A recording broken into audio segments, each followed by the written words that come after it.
भंडारा जिल्ह्यात आज 2 अपघात घडले असून बस आणि ट्रकच्या धडकेत 11 प्रवासी जखमी झाले आहेत, तर कार आणि व्हॅनच्या धडकेत 2 लोक गंभीर जखमी झाले असून त्यांच्यावर रुग्णालयात उपचार सुरू आहे। पहिल्या घटनेत साकोली तालुक्यातून जाणाऱ्या राष्ट्रीय महामार्ग 53 वरील मोहघाटा जंगल शिवारात उडानपुरावरून धावत्या ट्रॅव्हल्सने समोरून येणाऱ्या ट्रकला जोरदार धडक दिली। यात प्रवाशांसह 11 जण जखमी झाल्याची घटना घडली।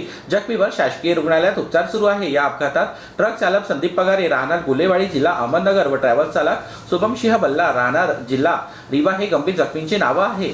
तर दुसऱ्या घटनेत साकोली तालुक्या अंतर्गत येणाऱ्या शिवनीबांध परिसरातील साखरला फाट्याजवळ 4 चाकी वाहनाच्या अपघातात 3 जण गंभीर जखमी झाल्याची घटना घडली। यातील 2 जखमींना नागपूर येथे उपचाराकरिता दाखल करण्यात आले आहे। यात अल्तम असलाफ खान व मोनिस इस्लाम खान हे दोन्ही साकोली येथील राहणारे असून आपल्या 4 चाकी इंडिका विस्टा गाडीने साकोलीवरून अर्जुनी मोडगावकडे जात असताना साखरला फाट्याजवळ सांडगडी करून विरुद्ध दिशेने भरधाव वेगात येणाऱ्या ओमनी कारच्या चालकाने निष्काळजीपणे कार चालवून धडक दिली। यात ओमनी चालकाचे दोन्ही पाय निकामी झाले, तर बाजूला बसलेला इसम सुद्धा जखमी झाला। सुदैवाने या दोन्ही अपघातात कुणाचाही मृत्यू झाला नाही।